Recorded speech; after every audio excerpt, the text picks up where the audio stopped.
Assalamualaikum warahmatullahi wabarakatuh, and terima kasih banyak Waalaikumsalam. atas kesempatannya untuk, sebenarnya minder banget ini Prof diajakin untuk berdiskusi sama orang-orang yang saya lihat di sosial media yang saya anggap sebagai role model saya sendiri. And mohon maaf sebenarnya juga karena ala-alamu bercerita sama orang-orang kampung kok ala patah-patah bahasa Minang kini Prof. Jadi Masih mungkin bagus, kalau masih jale jadi ya luar biasa. Ya silakan. kalau saya baca campur pakai bahasa Inggris, mohon maaf ya. Boleh, silakan. Tolongan translatannya. Ya. Sering ditanyain Prof sama orang-orang di misalnya tiap kali pulang ke Padang kan ditanyain kok bisa Bang Jerry kuliah di MIT, kok bisa sekarang umur 25 S3 di Amerika.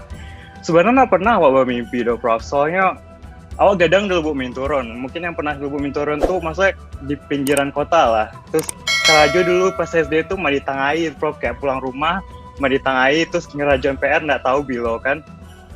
Nggak pernah tak bayangkan kok bisa sampai kuliah di universitas nomor 1 di dunia. Salah satu pengalaman atau mungkin ideologi yang selalu dikasih tahu sama Amoa Prof, soal awak dari orang keluarga yang kurang mampu, selalu dibilangan teori sama Amoa caranya untuk keluar dari hidup susah kok kau jadi nak namu kalau gadang biko kerajonya angket batu dari tangai ya harus rajin sekolah, cuma edukasi cara untuk keluar dari poverty. Dan pertama kali tak pikir untuk rajin sekolah tuh sebenarnya ala kelas 6 SD Prof. Dulu ditanya sama guru SD itu, jadi nih lanjut sekolah di mana habis itu. Sebenarnya kan SD itu sebenarnya di belakang rumah, SDN 22 Bumi Turun. Kebanyakan dari Senan tuh biasanya ndak bakal lanjut SMP dong. Kalau ndak lanjut SMP pun mungkin di SMP Anam Baleh yang deket dari rumah lo. Jadi berani saya nyambui Nio ke SMP 1 Padang. Soalnya itu sekolahnya Bung Hatta kan, jadi kayak gitu kan. Itulah galak orang sebelahnya sekelas kan, soalnya kayak malu mungkin lah nak dari SD 22 Bumi Turun kok bisa lo masuk ke SMP 1 Padang. Dan itu pertama kali dalam hidup jadi seorang kayak masa sih nggak bisa kalau jadi rajin belajar, kayak benar-benar rajin belajar tiap hari di kerajuan LKS tuh latihan soal tiap hari, mungkin lah ada kesempatan untuk bisa lanjut. Ya, alhamdulillah waktu itu bisa masuk ke SMP 1 Padang, nilai 6-nya sampai untuk cut-off SMP 1 Padang. Dan di SMP 1 Padang dulu juga pas sebenarnya lu minder Prof, tiap kali ada yang nanya dulu jadi dari mana aslinya dari Bumi Turun, nggak tahu ada yang orang tuh Bumi Turun di mana doh, kayak SDN 22 Bumi Turun tuh di mana tuh nggak pernah lo tahu, jadi tiap hari itu pasti minder kayak nggak pernah ngaku kalau awak dari orang kampung Bumi Turun.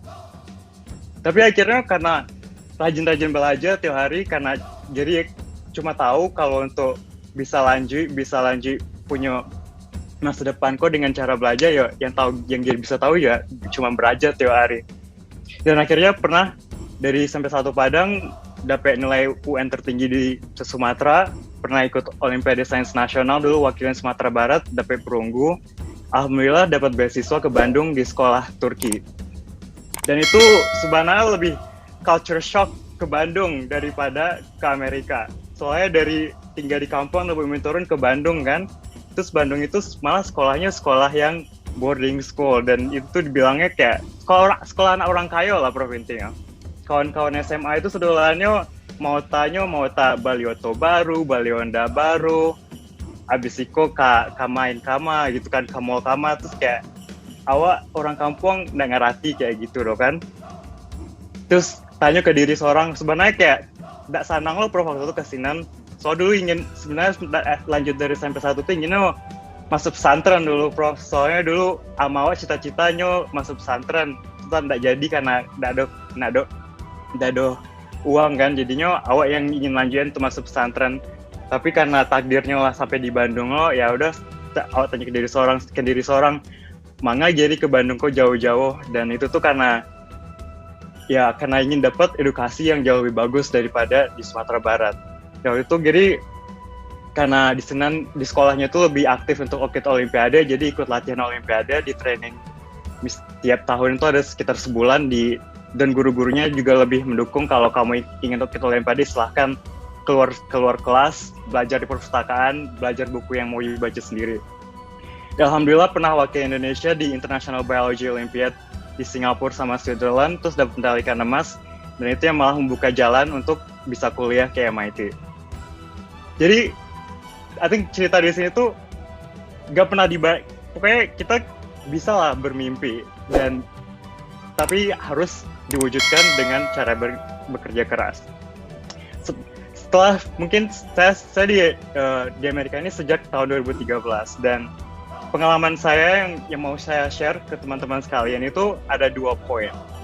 Satu, sebenarnya kita beruntung banget, seperti kata abang siapa tadi, maaf, saya tulis catatan nih selama ini, kata Bang Rafiq, beruntung jadi orang Minang, soalnya core moral values orang Minang itu sangat kokoh, sangat kuat. Kita diajarkan adat istiadat, kita diajarkan agama, jadi kita tuh dari intinya tuh kuat core moral value-nya. Tapi saya juga mau menambahkan pentingnya kita membangun dari fondasi yang udah kuat itu moral values yang lebih baik lagi. Dan ini poin kedua yang saya mau bantu itu mau saya cerita is the danger of single story. Jadi pengalaman saya selama kuliah di Amerika ini benar-benar such an eye-opening experience, because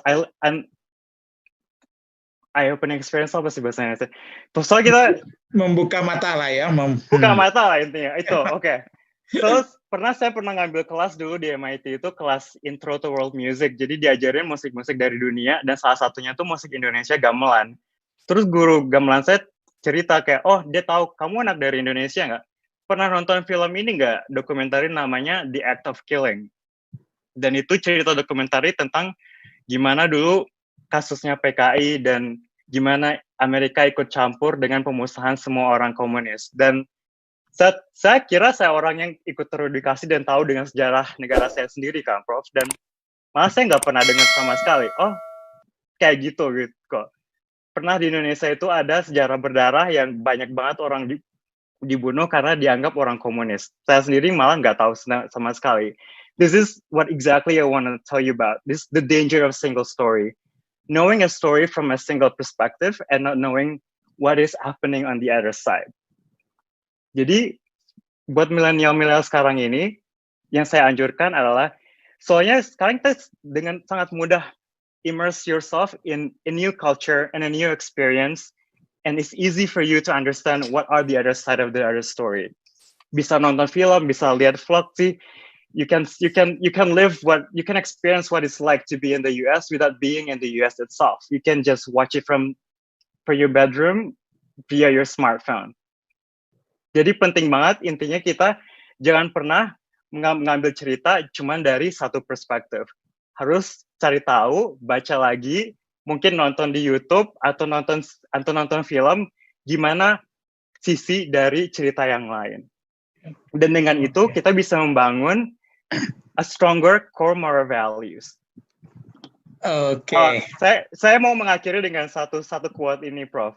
Jadi selama saya di MIT itu motonya make the world a better place. Jadi sebagai engineer gitu kita harus membuat dunia itu yang lebih bagus lagi.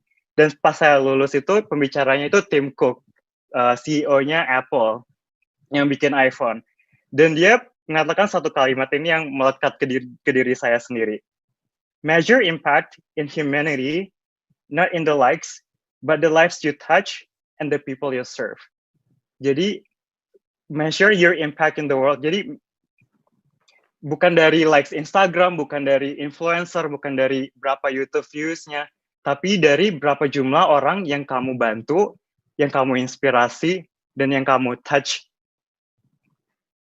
And sebagai saya sendiri, saya juga mikir, kok kamu bisa sejauh ini kuliah di Amerika, apa sih tujuan hidup dari kamu kan? Nggak mungkin kamu nggak balik ke Indonesia, dan apa yang bisa kamu bantu ke Indonesia? Dan sebagai saya sendiri, karena saya scientist, saya ingin memajukan bioteknologinya Indonesia. Dan itu salah satu motivasi terbesar saya ingin saya melanjutkan studi saya ke PhD. Dan saya berharap milenial yang masih muda ini bisa mencari cara sendiri untuk berkontribusi ke negara. Terima kasih, Allah. Terima kasih, Jerry. Sukses ya, lanjutkan terus perjuangannya.